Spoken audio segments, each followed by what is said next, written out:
최근에 XC70 D5 중고 차량의 구매 대행 의뢰를 받았습니다. 총 3대를 검수했고 그 중에 한 대가 괜찮아서 계약을 하고 시운전을 했는데요. 그 과정에서 차에 한 가지 문제점이 발견되었습니다. 하지만 다른 부분이 너무 괜찮아서 해당 문제를 고쳐서라도 구매를 하려고 했지만 결과적으로 구매까지는 진행되지 못했고요. 약간의 금전적 손실도 입었습니다. 이에 그 과정에서 어떤 점이 문제였는지, 더 나아가서는 중고차 구매 시 조심해야 할 부분은 무엇인지 실패 사례에서 깨달은 바를 공유해 보고자 합니다.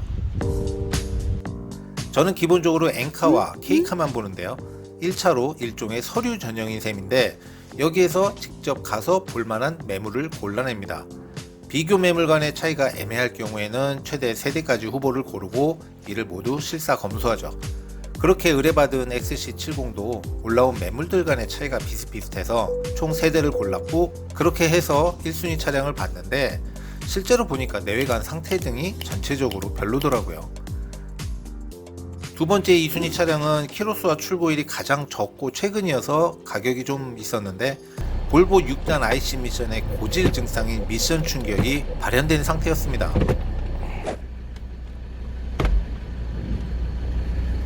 R, N, T. 아이고. N에서 R. R은 괜찮은데 N에서 D. 아이고. 이게 수리비가 좀 많이 드는 부분인데 자칫 1000만원이 드는 미션 올 교환 외에는 방법이 없을 수도 있기 때문에 일단 기피해야 합니다. 판매 딜러분한테 이 부분을 지적하니까 딜러분이 값을 불러보라고 하더라고요. 웬만하면 다 맞춰주겠다고 손해를 보더라도 차를 치우고 싶답니다. 그러니까 오히려 더 피하게 되더라고요. 마지막으로 3순위라고 생각했던 차량을 봤는데 이게 의외로 상태가 너무 좋았습니다. 가격도 상대적으로 착해서 바로 100만원으로 계약을 하고 3일 후 시승을 하러 갔습니다. 그런데 바로 시승 과정에서 문제가 발견되었습니다. 직진 주행할 때는 괜찮은데 유턴이나 좌우 회전 시 악셀링을 하면 뒷바퀴 쪽에서 뚝뚝 하는 묵직한 소리와 함께 후륜으로의 동력 전달이 붙었다 떨어졌다 하는 느낌이 오더라고요. 이에 매매상 딜러분한테 차에 이상 증상이 있음을 이야기했고 계약금 환불을 요구하니 안 된다고 합니다. 차에 경고등이 올라온 것도 없고 시운전 시 제가 느낀 이상 진단도 인정할 수 없다는 거죠. 그리고 이 사람들이 계약금 환불을 거부하는 늘상 하는 레파토리는 계약한 이후로 차를 팔지 못했다 라는 건데 겨우 3일 됐죠. 제가 주기적으로 스크랩하는 중고차 매물 리스트를 보면 3월 21일자에 만원에 올라왔던 매물인데 2달 이상 지지부진하던 매물이 고작 3일 동안 팔 기회를 놓쳤다?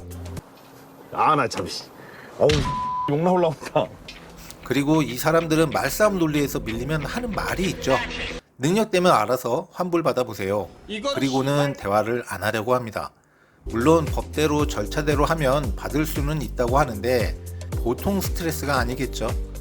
자, 그럼 다투지 않고 좋게 해결하기 위한 방안으로 차를 공식센터로 옮겨 점검을 해보겠다 하니까 여기에는 동의를 해줘서 센터로 이동시켰습니다.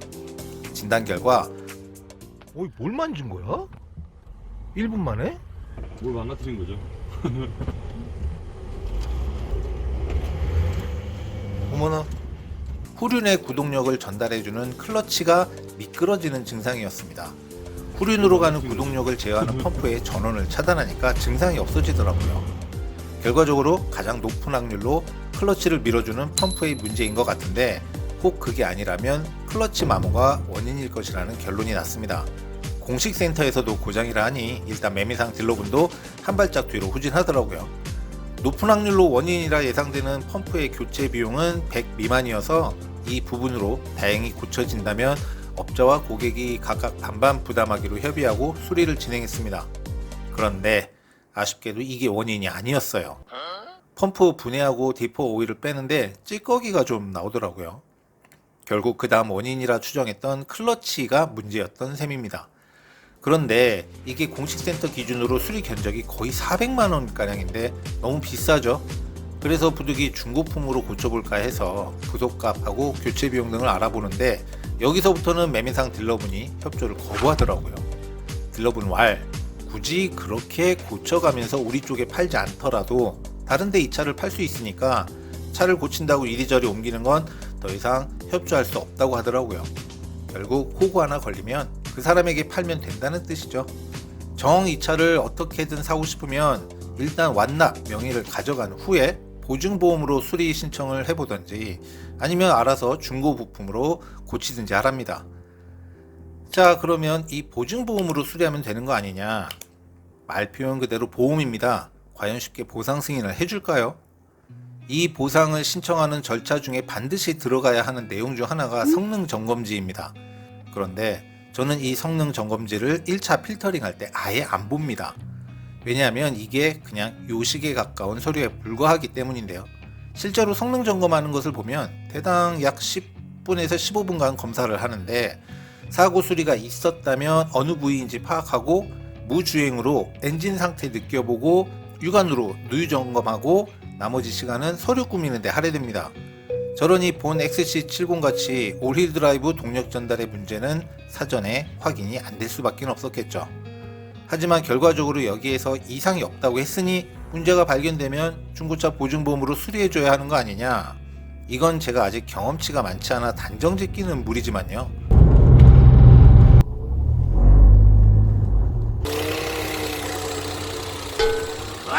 이미 이 보증보험으로 수리하는 것이 얼마나 어려운 일인지 수많은 사례가 유튜브에 올라와 있습니다. 결론은 여기에 너무 의존하면 안 된다는 거죠. 행여 다행히도 승인이 나왔다고 한들 보험사에서 지정한 업체에서만 고쳐야 하는데 과연 지정 협력 업체는 신뢰할 수 있을까? 란 걱정도 따르게 됩니다. 그러니까 애시당초 처음부터 잘 걸러야 했습니다. 그런데 시승까지 해보지 않고 덥석 차를 계약한 제 실수였죠. 예전에 무사고라는 V90cc도 실제 테스트 주행 시 직진성이 이상해서 떠보니까 차축이 교정해서 맞출 수 있는 범위를 한참 벗어나 틀어져 있었던 적도 있었습니다. 아마도 전차주가 포트홀이나 튀어나온 맨홀을 한번 세게 치고 지나가서 저렇게 되지 않았을까.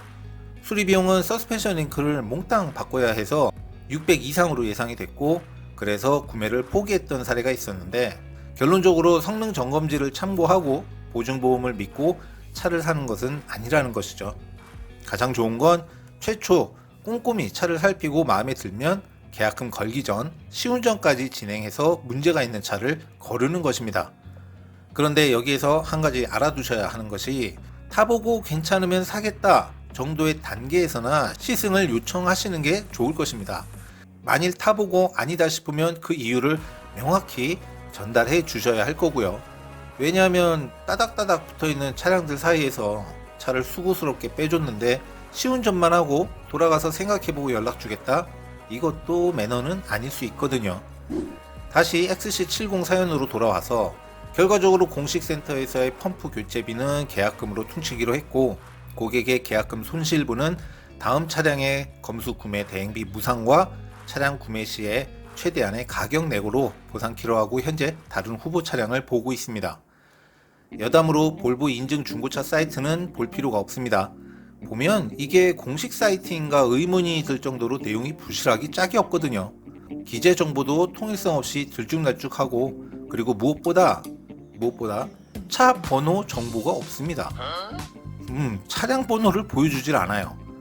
요즘에는 번호만 알면 보험 이력, 정비 이력 등을 누구라도 조회할 수 있죠.